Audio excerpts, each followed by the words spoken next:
Hey guys, welcome back to Blind Strike. Today we are actually going to cut a clutch. This is only the second clutch of the year so far. This was Danky King Jr. to Oreo. So what we're looking at here, oh man, what was Danky King Jr.? He was a super pastel, cinnamon, sandblast, het pied, banana, and Oreo is a silver bullet, which is a super cinnamon pastel. So this is an urban camo clutch, and I had 13 eggs from the first one last year, and I produced 2 urban camos out of it. This is 8 eggs, but we actually have better chances of producing urban camo because the female in the first clutch was only cinnamon, or no, she was black pastel, super pastel, and this female is super cinnamon pastel. And you actually need 2 copies of cinnamon or black pastel to make a camo, and only 1 copy of pastel. So we have better odds of hitting urban camos in this. So I'd actually like to produce a male so I could hold it back and breed it. So let's see what we got. Alright, so we actually already had this one pip here. These are actually due today, and we've only had 1 pip so far, but I'm actually going to start cutting them all because, as you can see, they're super, I guess would you say desiccated. Basically all the fluids are basically kind of being sucked out of them at this point by the snakes themselves, so I want to get them cut out to make sure there's no issues in there. This one is really pretty. It's what I'm assuming is gonna be a pewter, which is pastel and cinnamon. Sandblast. I think it definitely is a sandblast.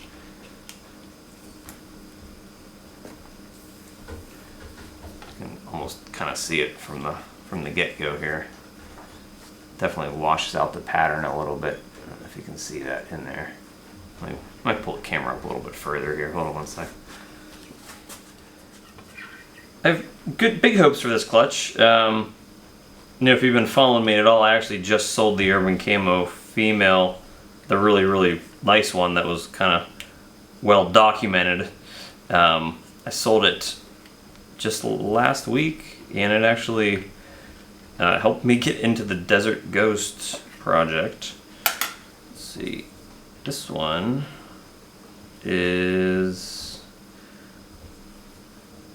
looks like it is pretty well deformed, and it doesn't look like it's even alive at this point, which is disappointing. Looks pretty kinked up. It doesn't even look like it's a super cinnamon. It looks like it didn't even form all the way. It looks like it probably died somehow during the process. I'll take that out here in a minute. Hopefully the rest of the clutch looks better than that. This one feels really tiny too, so I don't know if this might just be a bad clutch of eggs here, which is very disappointing. Yeah, this one kind of looks like the same thing. Doesn't seem like there's a very large snake in there, but let's see. This one at least has a little bit of movement, but it still looks really tiny. Possibly kinked up as well. This one I can't tell as much. It doesn't look like it's necessarily as kinked up as the last one, but I can't tell. I don't know if this one's gonna kind of hatch out or not. It's very light, which, I mean, it could be a banana camo, but it's hard to tell in there at this size. It may just be kind of malformed, and a lot of the color didn't come in yet. It's still moving. Let me see if I can get its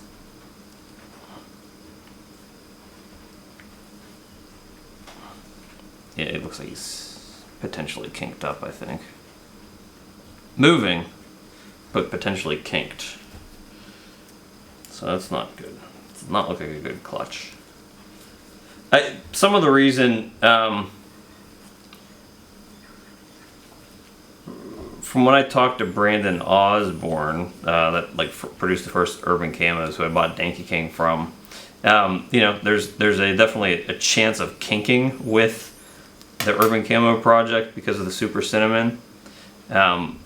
I was hoping that he said, kind of basically not disturbing the eggs and incubating at a lower temperature would prevent some of those issues, but this one looks okay. This one's a banana. It looks like it's okay. I don't think it's a camo. It kind of just looks like the other ones from my last clutch. So maybe a super pastel, cinnamon, banana.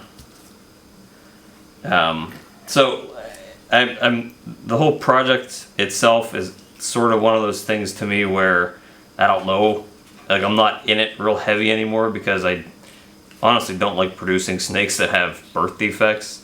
I was kind of trying with this clutch to see if we could produce stuff and get away from having any of the big health issues that go along with producing them. This one looks like it might be okay too, but a lot of these guys are taking a lot longer than I would have expected to kind of suck up all the good nutrients inside of these eggs. I don't know if they're just kind of late bloomers or if there's going to be health issues with them. So we'll see. I was hoping by incubating these at a lower temperature than the last clutch that we would have had better luck with them, but not looking great. I don't really see any camo stuff either, and a lot of these are either banana or like this one's very light, so it's hard to tell. You probably can't see any of these on camera. I can't tell if these are healthy. There's a lot of pattern in this from what I can see, so I don't think that's a camo either. So we're kind of straight. I guess we hit good odds on the last clutch. This clutch, not so much. These were smaller eggs to begin with. I know the first clutch from this year, the Blue Eye Lucy's, they were all huge and the eggs were huge, and Princess just laid a clutch and all those eggs were huge. These eggs were a little smaller to begin with, so the babies are going to be a little smaller.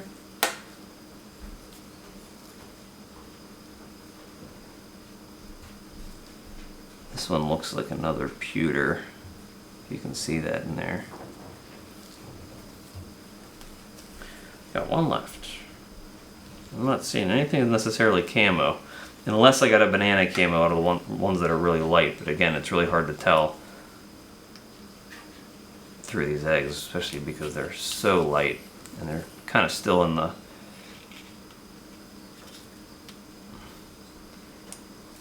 gooey phase.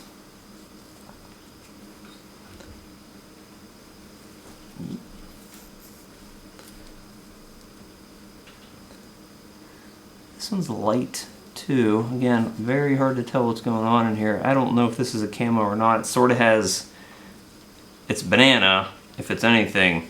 The pattern is very mottled, kind of resembling camo a little bit, but again, it's super hard to tell through. I really wish there would have been some more definite color and pattern in here, but it's very hard to see anything in here. This one looks like it's probably okay too. Very small snake.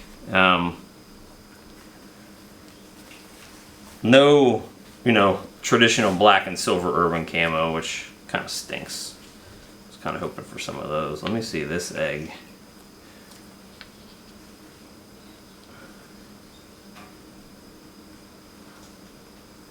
Kind of try to pull this out of here. This one looks like it's definitely significantly kinked up. This looks like it was a banana camo, but I don't think it's alive. Let me see. Oh yeah, it's super kinked up. Let me show you. Take it out of here. It barely absorbed any of the yolk sac. As you can see here, it's just super kinked. There's the yolk still, barely absorbed any of it. It's breathing, but you can see the spine, it's really just kind of but it's a banana camo. So again, I'm gonna put it back in here and just let it finish what it's doing there. So again, the issues with producing, the camos or anything super cinnamon is that you run into the issue of them, not properly developing. This one actually looks like it might be a banana camo as well, but his neck looks like it might be kind of bent. Yeah, he can't straighten his neck out. It looks like he's kind of bent up. Let's see. I hope that's not the case with everything that was super, because then it means I'm getting bad luck out of these clutches, even incubating at a lower temperature. So this project for me is sort of something that I've kind of fell out of love with, and I've moved on to more just doing like the double recessive stuff. Unfortunate, I'll see what these guys look like when they come out of their eggs a little more. But yeah, so I'm kind of dismayed by the whole project. I don't like, for the same reason that I refuse to breed spider, I think this project kind of fell into the same category with me. I don't want to be producing snakes that have potential health issues when they're born or die just after hatching. If I get anything out of this clutch that's a banana camo, I may keep it to breed later on, and I have like 2 or 3 females that I can still breed into that project, and try to refine the process a little bit so that I don't run into birth defects, see if it's even possible. But after 2 clutches, and I had a couple issues with the last clutch, even though that whole clutch, I think only one came out that was kinked up real bad. A second one came out kinked, but it was healthy and is eating and still thriving. It seems like everything comes out of these clutches that have super cinnamon in them is just not looking good. So I think if somebody is producing super cinnamon, I think they're getting lucky, because I left these in the incubator for 2 months at a lower temperature and they still have, it seems like, a decent amount of issues. And I don't want to waste time or money invested into these sorts of things when they're just going to come out deformed.